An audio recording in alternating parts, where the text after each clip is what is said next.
लड़कियों के पढ़ने लिखने से उतनी ही परेशानी है जितनी हमारे देश के नेताओं को ईमानदारी से होती है।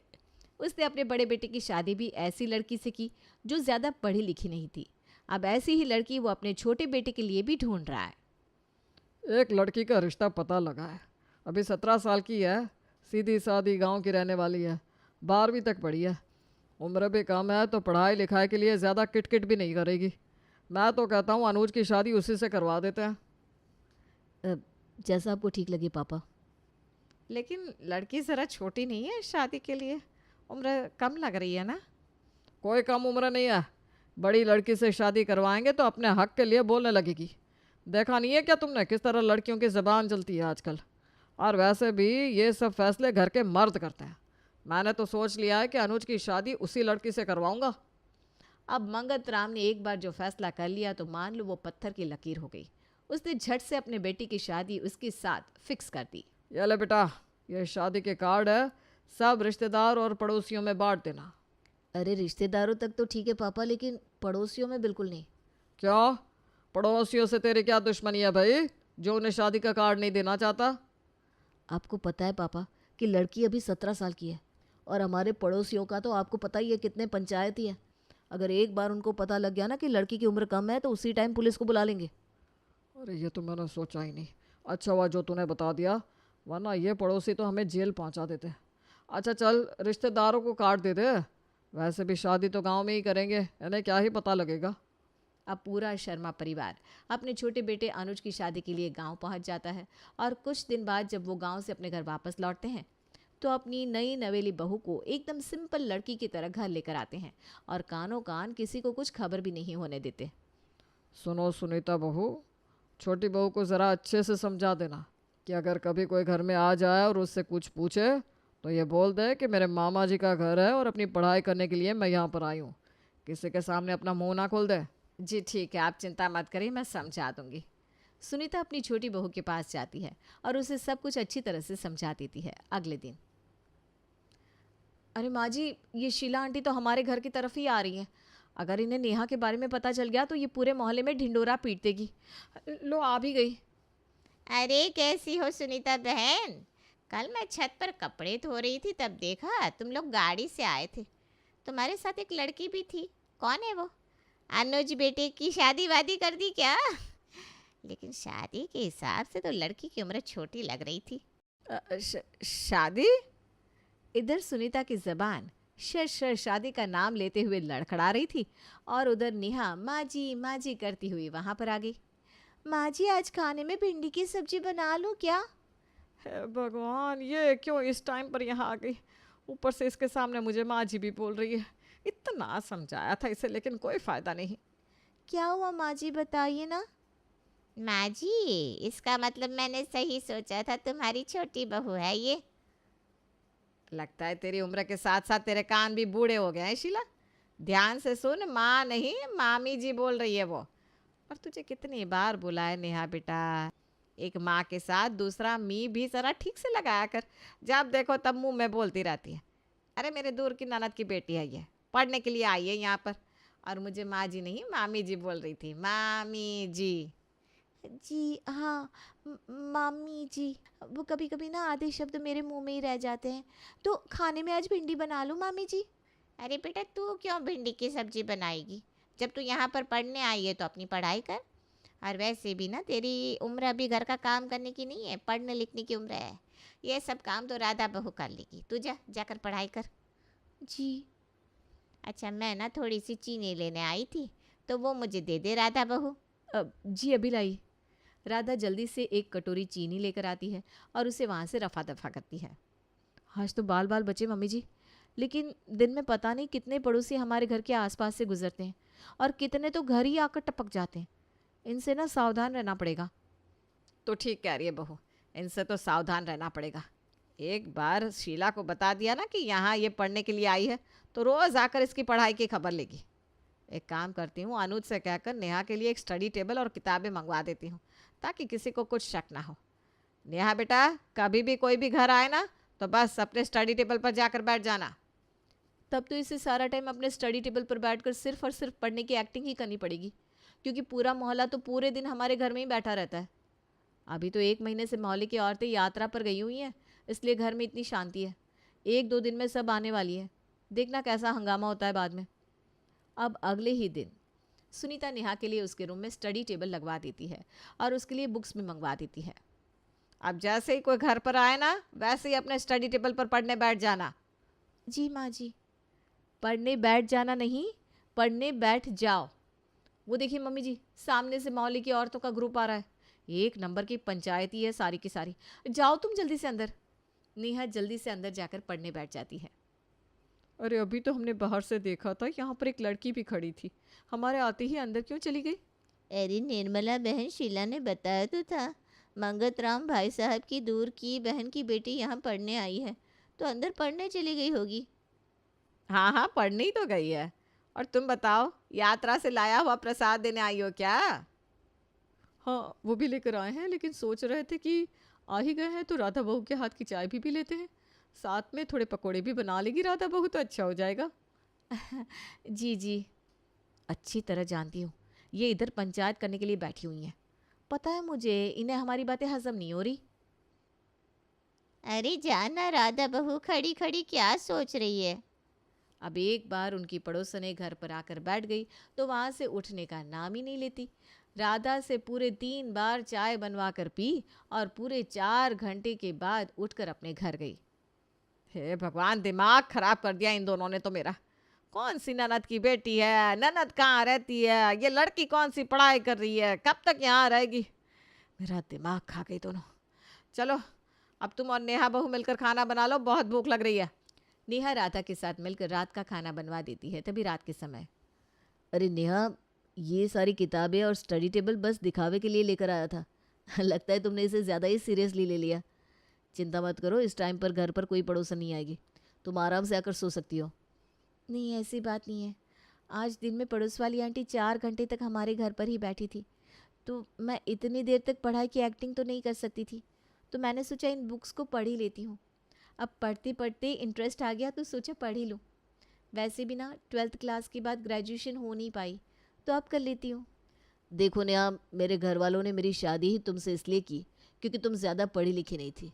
उन्हें लड़कियों का ज़्यादा पढ़ना लिखना पसंद नहीं है, स्पेशली मेरे पापा को। बाकी सब तो फिर भी कुछ नहीं कहेंगे, लेकिन पापा नहीं मानेंगे। अरे तो पापा को नहीं बताएंगे ना, आप मेरा ओपन कॉलेज से एडमिशन करवा दो और मुझे एग्ज़ाम दिला कर ले आना। वैसे भी मुझे पढ़ाई करने की एक्टिंग तो करनी ही है, तो किसी को क्या पता लग रहा है कि मैं पढ़ रही हूँ या पढ़ने की एक्टिंग कर रही हूँ। अच्छा ठीक है, तुम्हारा पढ़ने का इतना ही मन है तो मैं तुम्हारा एडमिशन करवा देता हूँ, लेकिन देखो घर में किसी को पता मत चलने देना। हाँ हाँ हाँ ठीक है। अब हर रोज़ घर पर पड़ोसने आकर बैठ जाती और उनके चक्कर में नेहा को पढ़ने का अच्छा खासा टाइम मिल जाता।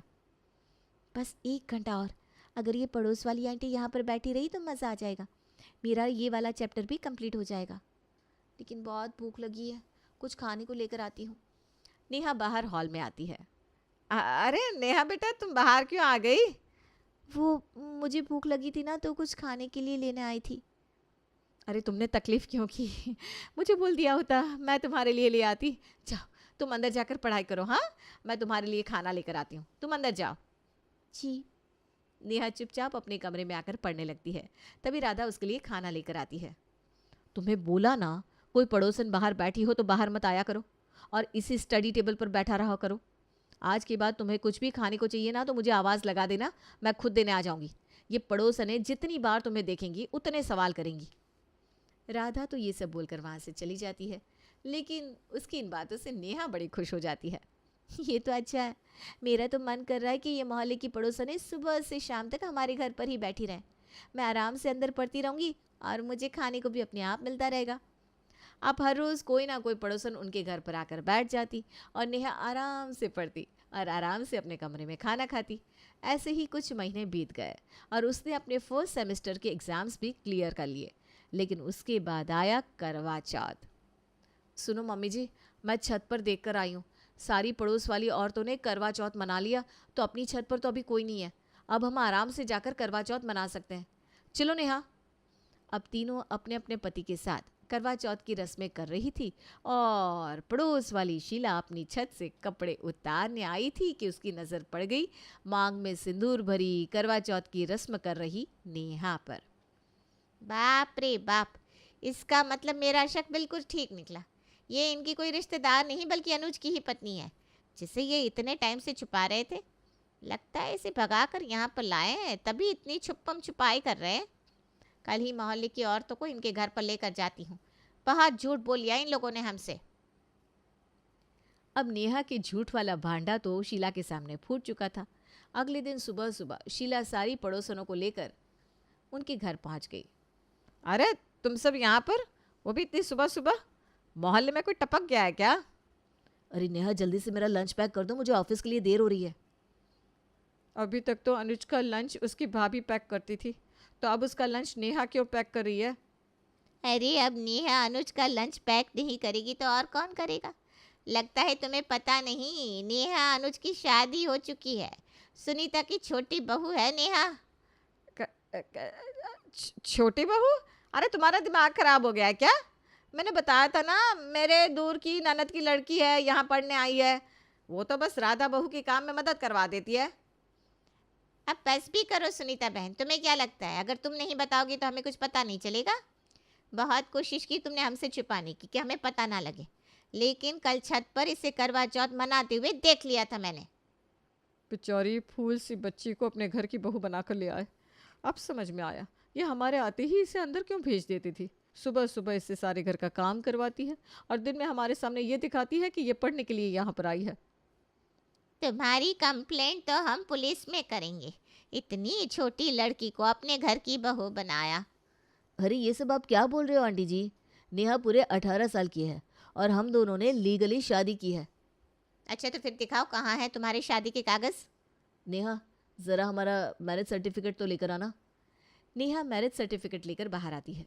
ये देखिए, लीगली शादी हो चुकी है हमारी, कोई पुलिस वाला कुछ नहीं कर सकता। लीगल शादी का प्रूफ है हमारे पास। अच्छा तो फिर तुम लोगों ने हमसे ये बात छुपाई क्यों? हमारी मर्जी, हम तो तुम्हें बाद में सरप्राइज देना चाहते थे, लेकिन तुमने तो सारा सरप्राइज ही खराब कर दिया। आई बड़ी सरप्राइज वाली।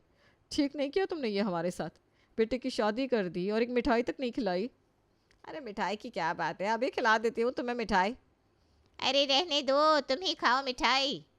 सारी पड़ोसनें मुंह बनाकर वहाँ से चली जाती हैं। अच्छा हुआ कि तुम्हारे पास ये मैरिज सर्टिफिकेट था, वरना ये लोग तो आज पुलिस को बुला ही लेते। लेकिन ये तुम्हारे पास कहाँ से आया? अभी तो शादी के लिए बहू की उम्र कम है ना। अरे मम्मी आप भूल गई क्या? कल ही तो नेहा का बर्थडे था और करवा चौथ के चक्कर में बर्थडे सेलिब्रेट किया ही नहीं। लेकिन शादी मैंने कल ही कर ली थी, क्योंकि ये तो मुझे पता था कि लोगों को जल्द ही सब पता चल जाएगा, इसलिए रिस्क नहीं लेना चाहता था। अनुज को लगता है कि सब कुछ नॉर्मल हो गया, लेकिन असली परेशानी तो अभी शुरू होने वाली थी। अगले दिन अरे अब तो सब पड़ोस वालों को ये पता चल ही गया है कि नेहा हमारी बहू है, तो फिर ये किताबें और स्टडी टेबल यहाँ क्यों रखा हुआ है? इस टेबल को कहीं और रखवा दो और ये सारी किताबें बेच दो। पापा जी लेकिन किताबों को बेचने की क्या ज़रूरत है? घर पर रखी है तो रहने देते हैं ना। जिसका घर में कोई काम नहीं उसे घर पर रखकर क्या मतलब है? सारी किताबें निकाल कर दे दो कबाड़ी वाले को, वो ले जाएगा। जाओ जल्दी लेकर आओ। तुम जाकर कपड़े धो लो नेहा बहू, किताबें मैं आपको ला कर देती हूँ ना। नेहा अपने सास ससुर के सामने कुछ नहीं बोल पाती और वो उसकी सारी किताबों को बेच देते हैं। रात को अनुज घर आता है तो देखता है नेहा की आंखों में आंसू है। अरे क्या हो गया नेहा, तुम्हारी आंखों में आंसू, क्या हुआ? मम्मी जी पापा जी ने मेरी सारी किताबें कबाड़ी वाले को बेच दी। उन्होंने बोला जब उनका कोई काम ही नहीं तो घर में रखकर क्या करना। मैं आगे पढ़ना चाहती हूँ, प्लीज़ मुझे पढ़ने दो। अच्छा अच्छा ठीक है नेहा, तुम ज़्यादा परेशान मत हो, मैं कल सुबह पापा से बात करूँगा, अभी तुम रोना बंद करो। अनुज नेहा को समझाकर चुप करवाता है। सुबह होते ही वो अपने पापा से इस बारे में बात करता है, लेकिन नेहा की पढ़ाई की बात सुनते ही उसके पापा भड़क जाते हैं। तेरी हिम्मत कैसे हुई मुझसे ये बात पूछने की?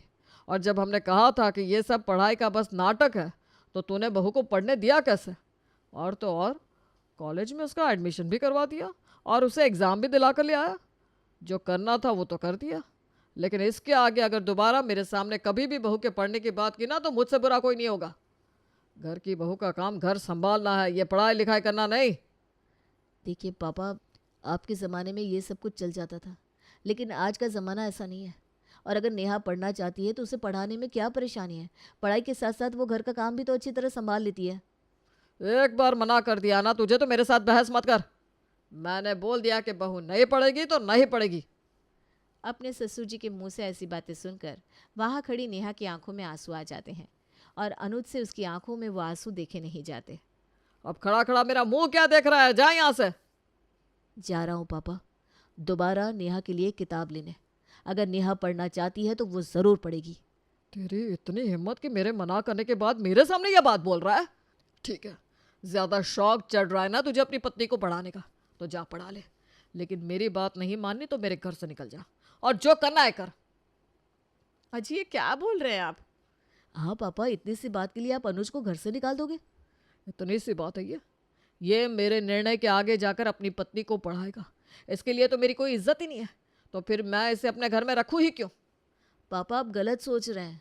इस दुनिया में जितनी इज्जत मैं आपकी और मम्मी की करता हूँ उतनी किसी और की नहीं कर सकता। लेकिन जो बात गलत है वो गलत है। भाभी भी पढ़ना चाहती थी लेकिन आपके डर से कभी भैया इस बारे में बात नहीं कर पाए। लेकिन मैं ऐसा नहीं करूँगा। अगर नेहा पढ़ना चाहती है तो मैं उसे ज़रूर पढ़ाऊँगा। इसके लिए आप अगर मुझे घर से निकालना चाहते हैं तो मुझे वो भी मंजूर है, चला जाऊँगा मैं। क्या तू इसकी पढ़ाई के लिए मेरा घर छोड़कर जाएगा?